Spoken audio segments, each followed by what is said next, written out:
Good morning, friends. Welcome to Empty Cloud Monastery. I'm here with Bhante Suddhaso, who will be sharing a teaching with us for Sutta Study, Majjhima Nikaya 37. Is that correct, Bhante? 38. 38.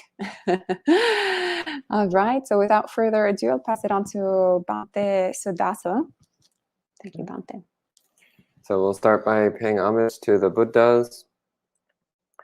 Namo tassa bhagavato arahato samma sambuddhassa. Namo tassa bhagavato arahato samma sambuddhassa. Namo tassa bhagavato arahato samma sambuddhassa. Buddhang dhammang sanghang namasami. So this morning we'll be looking at the Mahatanha Sankhaya Sutta from the Majjhima Nikaya, Sutta number 38, which is translated here as the Greater Discourse on the Complete Elimination of Craving. So this is a relatively long sutta that touches on many important topics. So I'll be skimming through some parts of the sutta relatively quickly, and then paying a bit more attention to certain aspects of it. And we'll be doing this sutta in two parts since it's on the longer side. So today I'll go through about half of the discourse, and then tomorrow I'll go through the second half. As usual, please feel free to type in questions at any time, and I'll answer them at the end. So as usual, also I'll read through the sutta and periodically give some explanations, focusing on particularly important points that need to be clarified. So the sutta begins. Thus have I heard. On one occasion, the Blessed One was dwelling at Savatthi at Jeta's Grove in Anathapindika's park. Now on this occasion, this kind of harmful perspective had arisen in the mind of a monk named Sati, the fisherman's son. As I understand the Dhamma taught by the Blessed One, it is this very consciousness which wanders in samsara and nothing else. So this is the wrong view that this monk had. So he had this view that our vijnana, our consciousness, vijnana in Pali, wanders from life to life, goes from life to life. So the other four khandhas are temporary and impermanent and conditional and dependent upon a particular life, but that our vijnana, our consciousness, is the persistent, ongoing entity which moves from life to life. So that's where our self resides, is in our consciousness. This is basically the viewpoint that he was upholding. But of course, this is contrary to the Dhamma. So the sutta continues that many monks heard about Sati's wrong view. They went to him and asked him, is this actually what you believe? And he confirms that's his belief.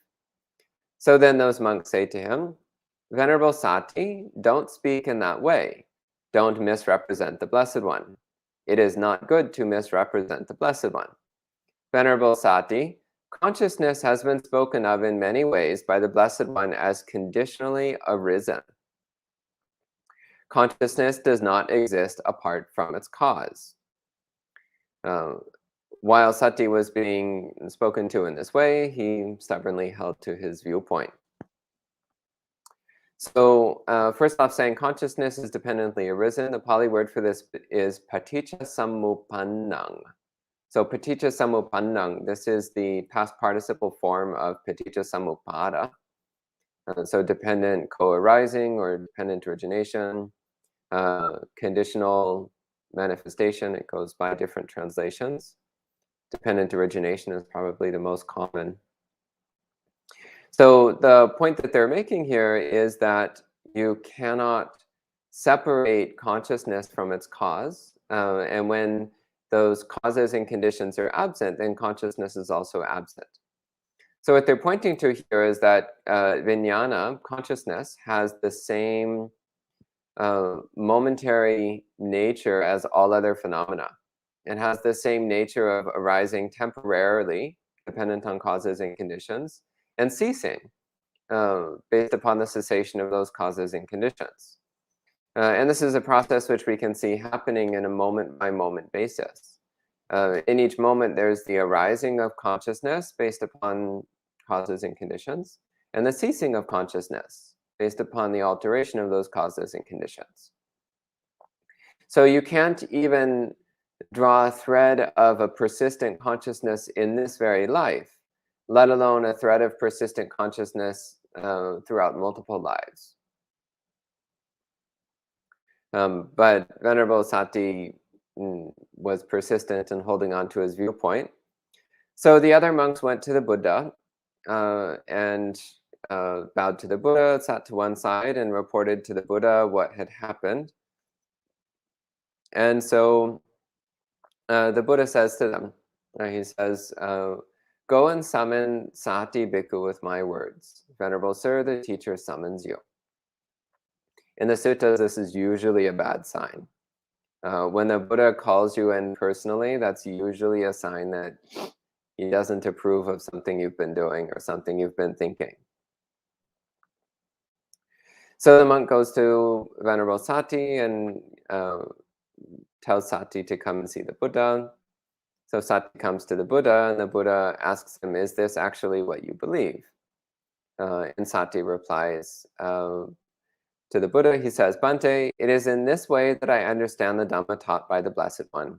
It is this very consciousness which wanders in samsara and nothing else. So reaffirming his viewpoint that consciousness is the carrier wave of self-identity. Consciousness is what persists throughout multiple lifetimes. And the Buddha questions him. He says, Sati, what is that consciousness? In other words, what is it that you're calling consciousness? So I find it interesting here that the Buddha begins this conversation by getting Sati to define his terms. And this is very important. So very often, especially when people are new to Buddhism, even if they've been practicing for many years, they'll often ask, what is consciousness? What is vijnana? What does this mean? And this is because the word consciousness in English is used to mean many different things, some of which is quite different from how it's used in a Buddhist context. So it's important always to start with a definition of terms so that we can be sure that we're actually talking about the same thing, to be sure that we understand each other. So the Buddha asks, Sati, what is that consciousness? And Sati replies, Bhante, it is what speaks and feels. It is what experiences in various ways the results of good and bad actions. So this is interesting as well because this is not how the Buddha defines the word vijnana. There's nowhere in the suttas where the Buddha defines consciousness as being that which speaks and feels or that which experiences the results of good and bad actions. Instead, the Buddha usually defines consciousness as being awareness of sensory fields, awareness of sensory domains. So visual consciousness, auditory consciousness, and so on, including mind consciousness. So awareness of a mental domain, a domain of mental objects and activities. But the Buddha never defines consciousness as being that which speaks and feels, or that which is the recipient of karma. So the Buddha says, foolish man, for whom do you recall the Dhamma having been taught by me in that way? In other words, he says, where do you remember me ever saying anything like that? The Buddha knows he's never said anything like that. He's never taught that consciousness was that which speaks and feels and receives karma. So he says, foolish man, haven't I spoken of consciousness in many ways as conditionally arisen, and that consciousness does not exist apart from its cause? So reaffirming what the other monks had previously said. And he says, foolish man, you misrepresent me using your own wrongly held opinion. You damage yourself and accumulate much demerit. Foolish man, this will lead to your long-term detriment and suffering. So in many places in the suttas, the Buddha talks about the various kinds of harmful actions. And the most harmful is wrong view. Because it's from wrong view that all other harmful actions arise. So wrong view is by far the most dangerous, the most harmful, the most destructive of the unwholesome actions of body, speech, and mind. Wrong view is by far the most dangerous and destructive. It's the one that we need to be most careful about. So the most important wholesome quality is right view. It's the most important quality to develop. And one element of right view is recognizing that consciousness is not ourself. Consciousness is not persistent. Consciousness is a temporary manifestation that is conditional like everything else.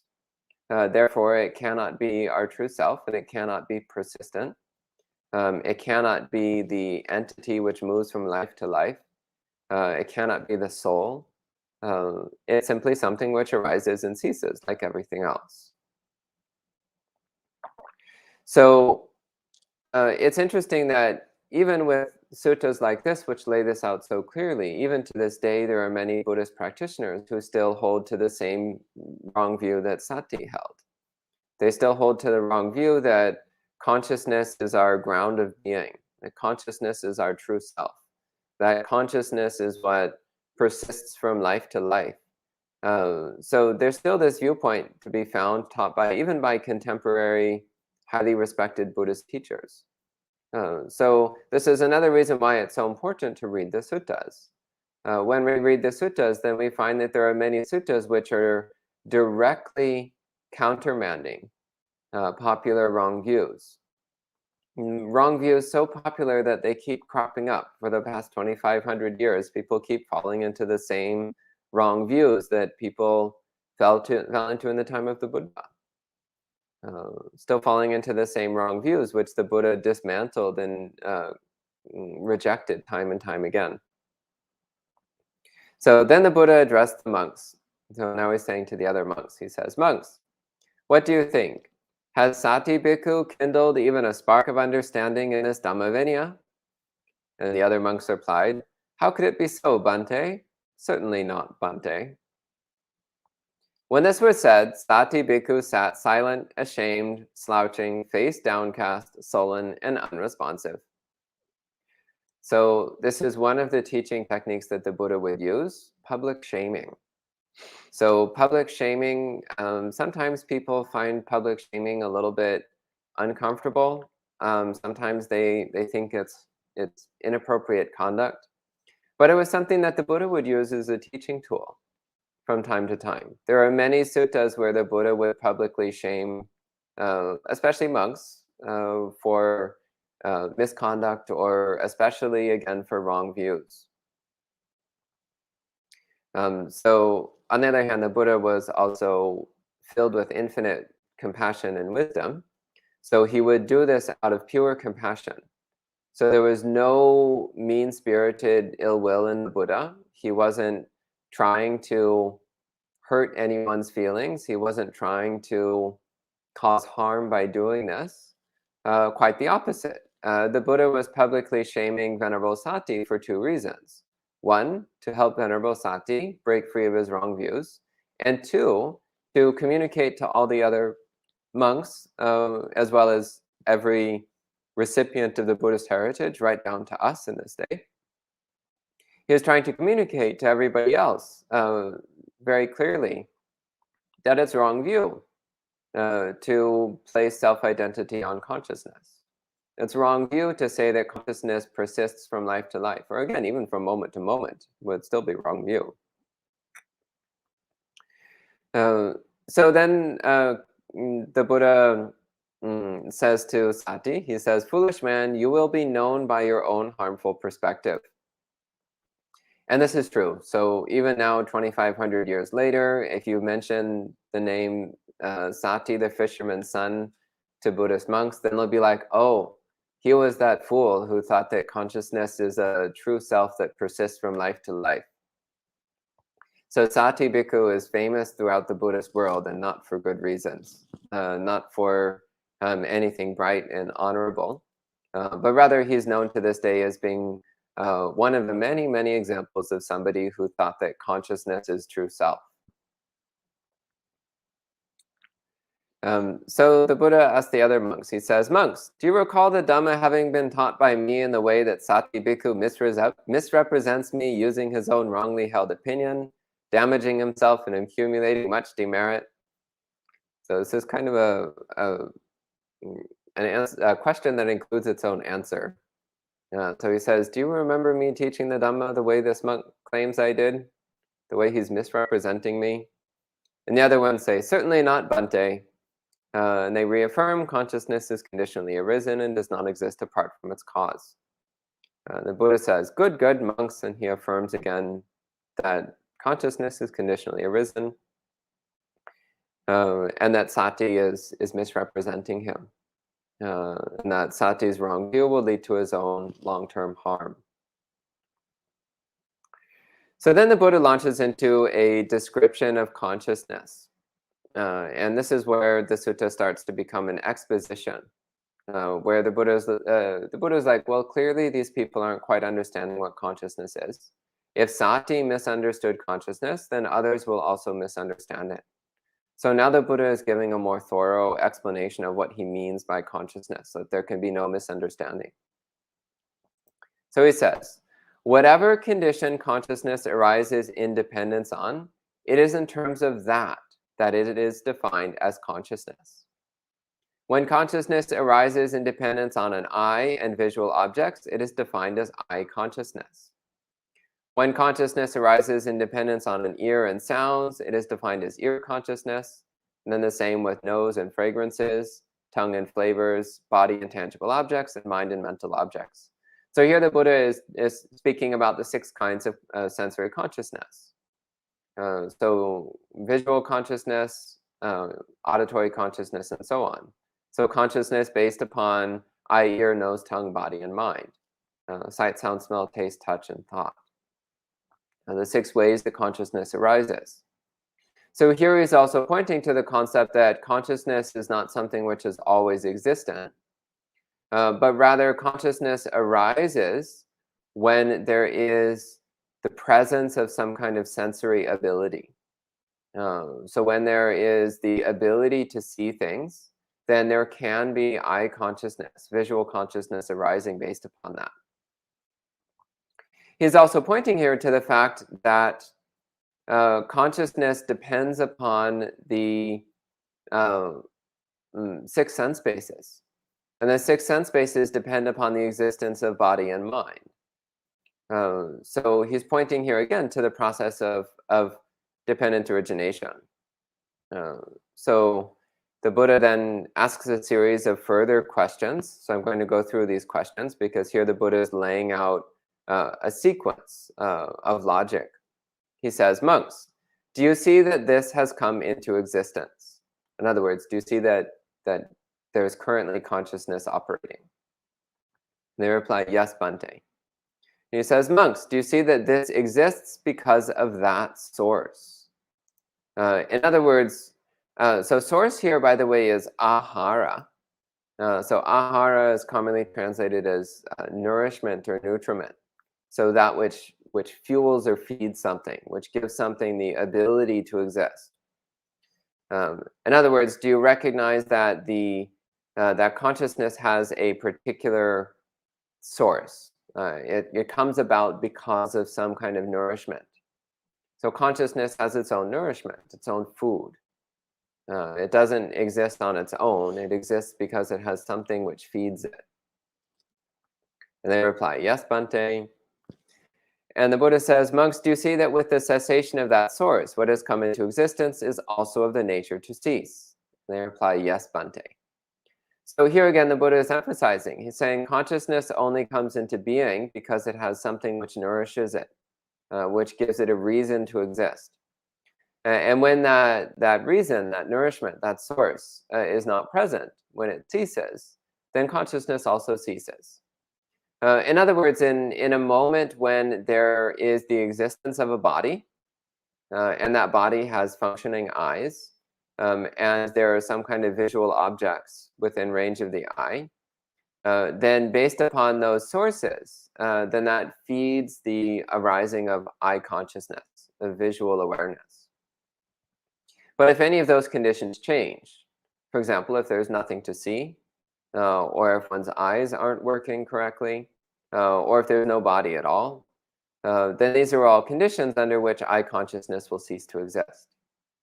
So, for example, at the moment of death, this is a very clear example. At the moment of death, all of the 6 sense domains cease to exist. And yet, there is still karmic momentum, which will generate another life, will generate another body-mind with its own set of 6 senses.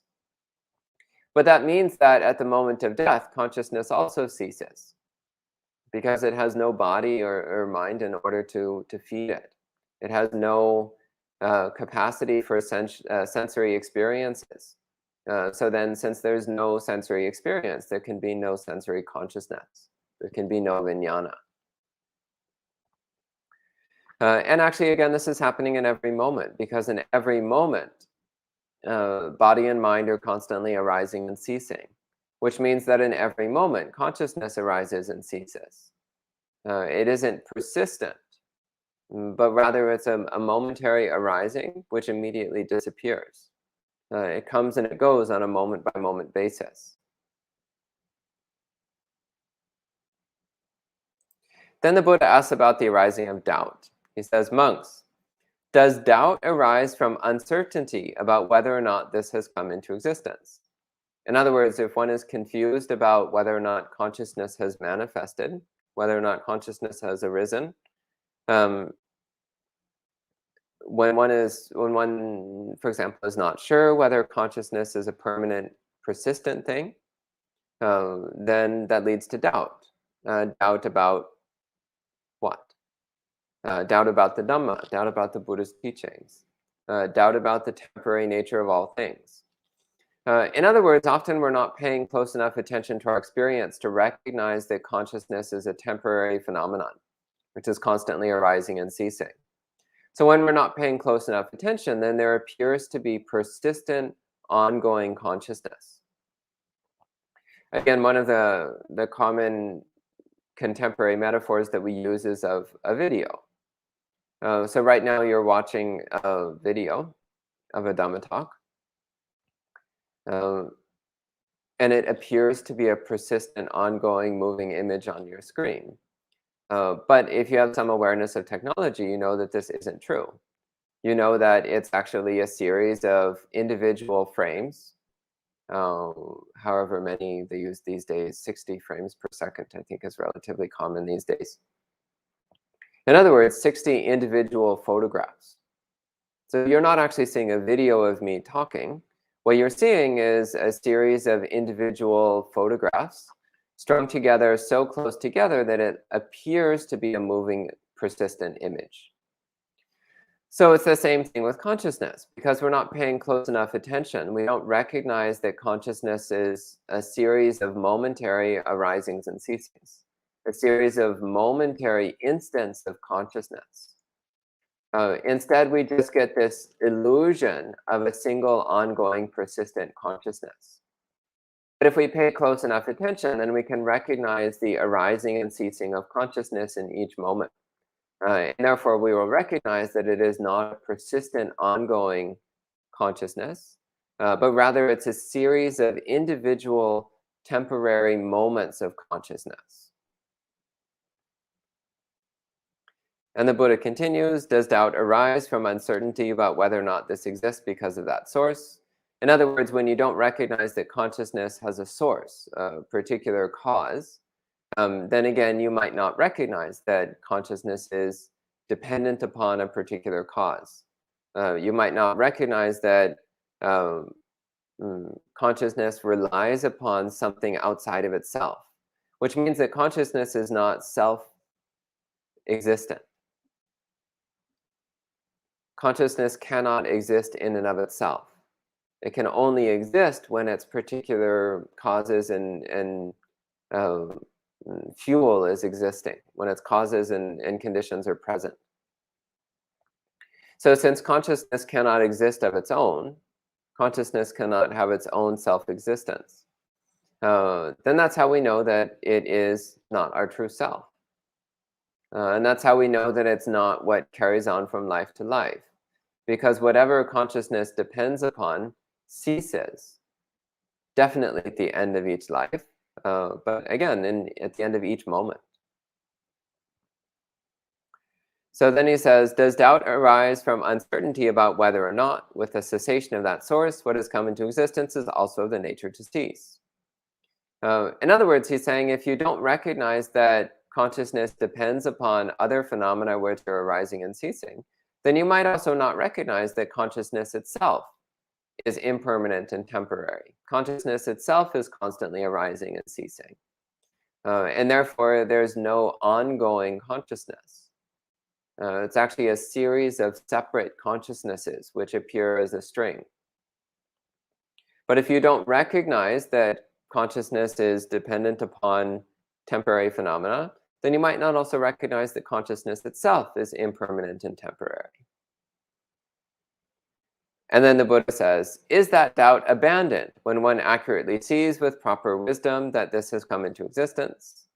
In other words, when you clearly see that consciousness has arisen in this moment, that it wasn't a persistent phenomenon that's always been around, but rather it's a temporary phenomenon that's arisen in this moment based upon the presence of sensory fields. And they say, yes, Bhante. Yes, is that doubt abandoned when one accurately sees with proper wisdom that this exists because of that source? And they say, yes, Bhante. And is that doubt abandoned when one accurately sees with proper discernment that with the cessation of that source, what has come into existence is also the nature to cease? And they say, yes, Bhante. So again, he's affirming, when you really pay close attention to consciousness, you recognize that it depends upon outside causes and it's subject to arising and ceasing. It's an impermanent, temporary, momentary phenomenon. There is no persistent, ongoing consciousness. There is just a series of moments of consciousness, which we mistake as being a single persistent, ongoing entity. And they confirm, yes, Bhante. And yes, are you free of doubt about these three things? And they say, yes, Bhante. So this may mean that these monks were affirming stream entry. So complete freedom from doubt about the temporary, impermanent nature of all things comes with stream entry. Because through stream entry, one clearly sees yang kenchi samudaya dhammang sabantang nirodha dhammanti. One clearly sees that everything which has the nature of arising also has the nature of ceasing. In other words, a personal, direct experiential understanding of impermanence comes only with stream entry. But prior to that, one can still have faith that all things are impermanent. So faith that comes through careful consideration, faith that comes through logical examination of the teachings, based upon some amount of personal experience. So through limited personal experience, one can apply logic and contemplation and come to a faith in the Buddha's teachings on impermanence.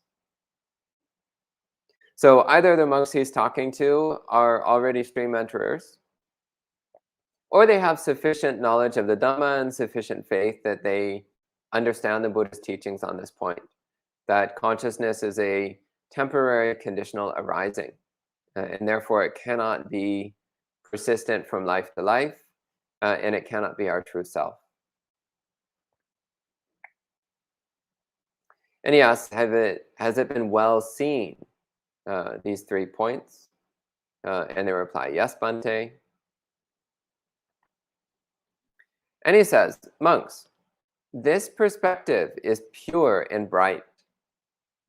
So in Pali, parisuddha, which means completely pure, and bright, pariyodhata. Pariyodhata also means clean, untainted.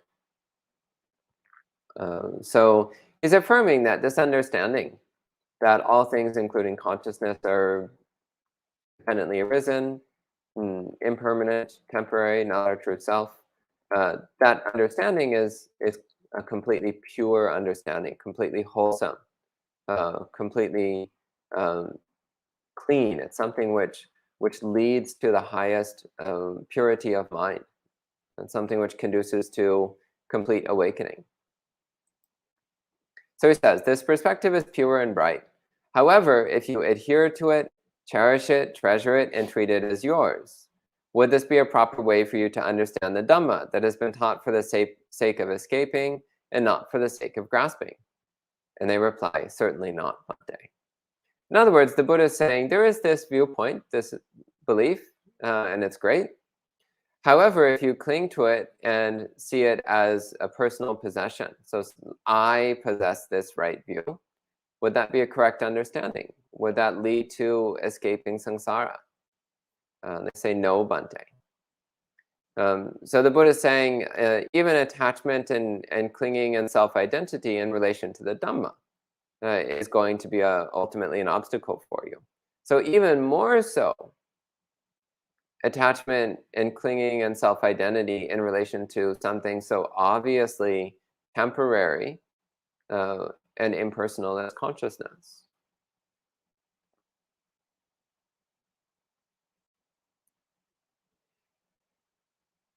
So he says, this perspective is pure and bright. However, if you do not adhere to it, cherish it, treasure it, and treat it as yours, would this be a proper way for you to understand the Dhamma? And they reply, yes, Bhante. In other words, he's emphasizing here that one should not latch onto and create a self-identity around even the Dhamma, let alone anything so obviously temporary as the five khandhas. So at this time, I'd like to go ahead and take some questions. So the Buddha is about to switch next into step-by-step analysis of dependent origination, which that's going to take some time. So for now, I'd like to go ahead and pause and take any questions that you might have. Annamayam Dhammakataya Sadhukaram Nadamase Sadhu, sadhu, sadhu, anumodami. Thank you, Bhante, for sharing the words of Buddha this morning. Very instructive, and welcome to all our friends that are watching. Hello to Gita, Michael, Melissa, Shadow of Label, Jorge, Ian, Abhishek, Anita, Karam, Samyak, lots of friends. Hello, Sam, and Boy, all of them who are checking in and saying hello. So Michael says, yesterday I stopped by a small band of Hare Krishna guys, one who explained to me that upon rebirth, the soul inherits the karma from this life. Soul as a stand-in for consciousness, since he used that word too as a synonym. This is the very failing that Venerable Sati brings to the table. So timing for this sutta is excellent for me. Yeah, that's correct. Okay. Yep. Michael also says, I find correction welcome from teachers I respect, including public shaming. But from those whose practice I don't respect, feelings of defense, anger, resentment begin to rise. How to deal with this best? Kindly guide me here. Well, first off, recognizing that defensiveness is coming from your ego, from your self-attachment, because you think, I am one who knows the Dhamma. This person is incorrectly attacking me and my understanding of Dhamma. So ultimately, it comes down to your sense of me and mine. And it gets a bit more complicated because what you're attached to is something which is wholesome, actually, which is a correct understanding of the Dhamma. So it's very wholesome. As the Buddha is saying here, even if you cling to and have a self-identity of this is my understanding of the Dhamma, then that clinging and self-identity ultimately will prevent you from attaining awakening. So when somebody else who you maybe don't respect so much is publicly criticizing your understanding of Dhamma, then yeah, of course, Of course you're going to have a ego reaction. So then your practice is to listen to what they're saying and see if there's any truth and value in it. If what they're saying actually does contain some usefulness to you, then you can have gratitude and appreciation that they've helped point something out. Even somebody who's not themselves a good practitioner can still sometimes give us pointers. They can still sometimes help us see our own blind spots. So we should be grateful for their efforts, especially if it helps us see some part of our practice we need to work on. However, when you're reflecting upon the instruction they're giving, if you think, actually, this person has not understood correctly, they've misunderstood the Dhamma, or they don't understand me correctly, they're admonishing me based upon a misunderstanding, then you know that you're blameless, and therefore there's nothing you need to worry about. You can disregard their admonishment because it's not relevant. Either it's an incorrect Dhamma or it's not a correct description of your conditions. So in that case, you don't need to be bothered because the person is striking at empty air. They're not hitting anything important. So in both cases, there's no need for getting upset or defensive. It is sometimes worth asking further questions, like asking Bhante, what is it that you see which makes you think this way? Or Bhante, please tell me more about the Buddha's teachings on this point so that I can understand more clearly. And again, maybe they'll tell you something that's helpful, or maybe they'll say things which you know are not accurate, in which case you don't need to be bothered. So you can see those kinds of situations as opportunities to work on enduring personal attack. So practicing letting go of your self-identity, your self-attachment, your ego clinging.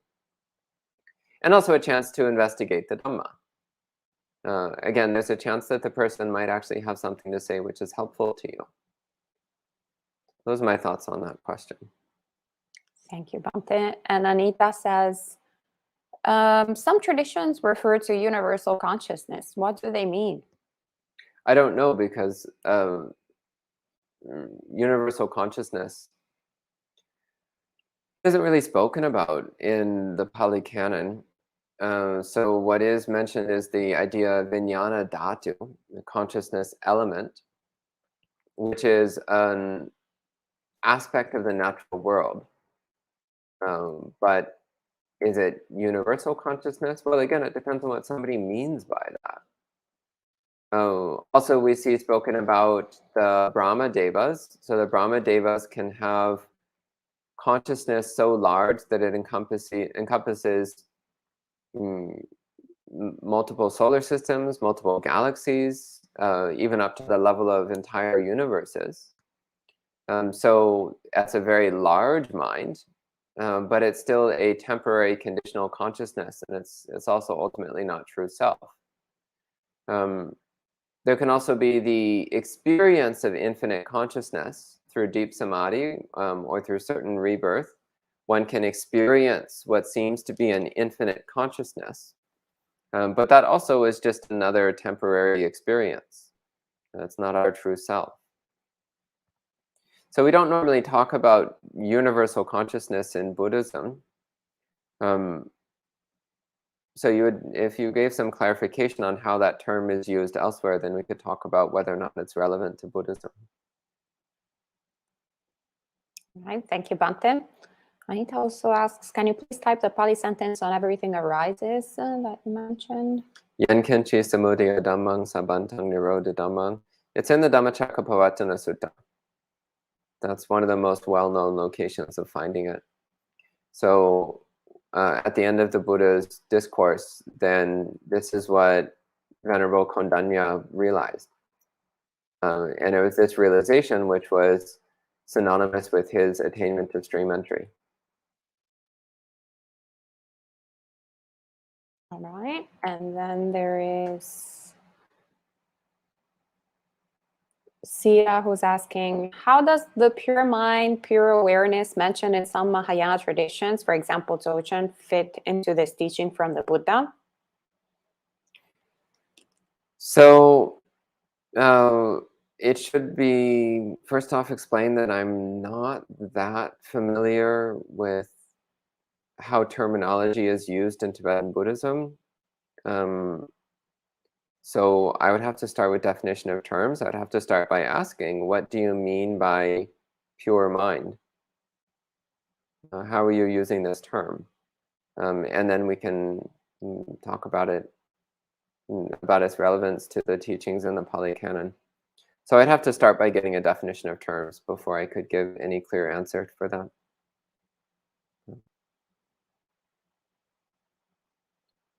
Do you know what this not dependent pure awareness Buddha nature is that some Mahayana Buddhists talk about? Yeah. So the only thing which is not dependent, which is not conditional, is Nibbana itself. So the Nibbana Dhatu, the element of the unconditioned. So as far as I can tell, the Mahayana concepts of Buddha mind or the unconditional awareness, they're talking about Nibbana Dhatu, which is not consciousness. It cannot be defined as vijnana because vijnana by its very nature, as it says in the sutta, is conditional. It's conditioned. It's a causal temporary phenomenon. So therefore, it cannot be the unconditioned. It cannot be the Nibbana Dhatu. And this also means that Buddha mind cannot be a form of consciousness. Because if it was, then it would be temporary and conditional and therefore not the unconditioned. So as far as I can tell, this concept of Buddha mind is the Nibbana Dhatu itself. Buddha nature, on the other hand, in Chinese, it's called Foxing, which means the quality of the Buddha that we all have. So we all have within us the quality of awakening, the characteristic of being able to be a Buddha, which is even more clear in the Sanskrit origin of that term, which is Tathagata Garbha. So Garbha literally means womb. So Tathagata Garbha means all of us are the womb of a Tathagata, which means every single one of us has the ability to give birth to a Buddha. And that doesn't mean in a physical sense of producing a Buddha from your womb, but rather in a metaphorical sense of meaning that our mind can become a Buddha. Just as a womb grows a baby within it, in the same way, our own mind can grow a Buddha. We can grow a Buddha within our own mind, slowly transforming our own mind into the mind of an awakened being. So that's the concept of Buddha nature. Buddha nature is referring to the fact that all of us have the same inherent qualities and characteristics in nature as a Buddha. And all of us have the ability to manifest the qualities and aspects of a Buddha. But that's not even remotely close to the wrong view of Venerable Sati that we find in this discourse. Thank you, Bhante. And Bobby asks, is dependent origination impermanent? Dependent origination itself is a concept. But the process that's happening is the process of temporary conditional phenomenon, which each of which is itself impermanent. So I'm not quite sure what you mean when you say, is dependent origination impermanent? So maybe you could clarify. Maybe is impermanence impermanent? Well, Bhante Ji would say impermanence is permanent. Everything is permanently impermanent. Sadhu. Hello, Putrika. Harmeet, good to see you, friend. And Anita also asks, Bhante, would you say the awareness keeps changing depending on the senses? Like in a moment, one can see a split of awareness with everything else. Is that something that is possible? So yeah, consciousness is constantly changing moment by moment. I'm not sure what you mean by a split of awareness. I don't know. You mean in the sense of, can you have be aware of multiple things at the same time? I mean,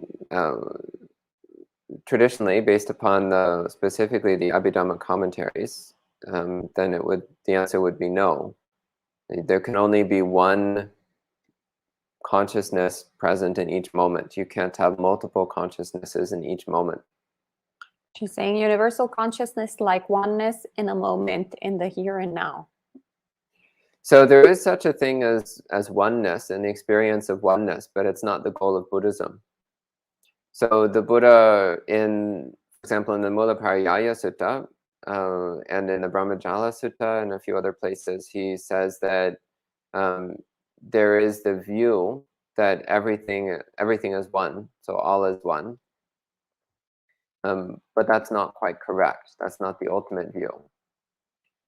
Similarly, in the Chan schools of Buddhism, they say not one, not two. Or the other way around, not two, not one. So in other words, it's not correct to say that all is one, but it's also not correct to say that everything is made up of separate objects. So each viewpoint is only giving a limited perspective. So from one perspective, you can say everything is one, but from another perspective, you can say, well, that's not true. Everything is composed of separate, distinct objects. But that's not correct, because all objects are dependent upon other objects. They're dependent upon everything else. So then everything is interconnected. And that's how you can come to say everything is one. But what we're trying to do actually is to drop these concepts of unity and plurality, because they're just concepts that prevent us from seeing the truth. So the truth is a perfect unity of these two concepts. It's a perfect blend of unity and plurality. Okay. Wonderful. Thank you, Bhante. By the way, Anita had also typed in the quote that you were asking for earlier. So you can find it in the live chat. And Shadow Label asks, are blind people not visually conscious and others who suffer from lack of senses, unfortunately? I recommend asking a blind person. So I recall reading many, many years ago, so the details are lost to me at this time. But I recall reading many, many years ago some interviews with people born blind. And actually, they described seeing flashes of light and color and shape, but not in the same way that we see them. So it's many people, it's not that they're completely 100% blind, but rather that their visual capacities are operating on an extremely minimal level, so that they're not able, they're functionally not able to be visually aware as we are, as most people are. But that doesn't mean that their visual domain is completely non-functional. But as again, look it up for yourself. I don't remember the details. But yeah, is there no visual consciousness operating? Well, if there's no eyes, then yeah. Or if the eyes are not working at all, then yeah, that would mean there is no visual consciousness operating. All right, thank you, Bhante. And that was the last question for this morning. Thank you so much again for sharing the teachings. And we can end with 3 sadhus. Sadhu, sadhu, sadhu. So tomorrow we will have the second part of this sutta study with Bhante Suddhaso, but this evening we'll have the second part also of the teachings on dependent origination by Bhante Rahula. So there will be at 7:30 p.m. New York City time. Tune in live to listen to Bhante Rahula. He's a very senior monk. He's been a monk for about like 50 years or so. And you will also have the opportunity to ask Bhante Rahula questions live. And then tomorrow evening, there will be a Sangha panel discussion here on the teachings of the Buddha on dependent origination. So lots of opportunities to also ask questions there. And then Friday morning, we'll have a Sutta study on a different topic with Venerable Vimalanyani. So she will be sharing teachings on Baddha Kapilani from the Ekotarika Agama, part of the Pali Canon in the Chinese. And then monk chat, of course, as usual, on a Friday evening, 7:30 p.m. New York City time. So if you have questions that are not related to Baddha Kapilani or dependent origination, you can bring them to monk chat at 7:30 p.m. on Friday. And as usual, this weekend, if you are in New Jersey, you can come in person to the monastery. So there will be at 6 p.m. Our usual meditation on the lawn here at Empty Cloud Monastery. And on Sunday in the afternoon, there will be an afternoon of mindfulness. So you're welcome to come and practice with the Sangha in real life. And there's also the opportunity to join last minute week-long retreat offered by Bhante Suddhaso that will be starting on the day of the Upasata on Monday. So if for more information on that, you can just send us an email. All right. Well, good to see you also, Jen Wallace, who was tuned in. All right, to say hello. Long time no see. All right. See you all soon. May you all be well, happy, and peaceful, and may you all swiftly attain awakening.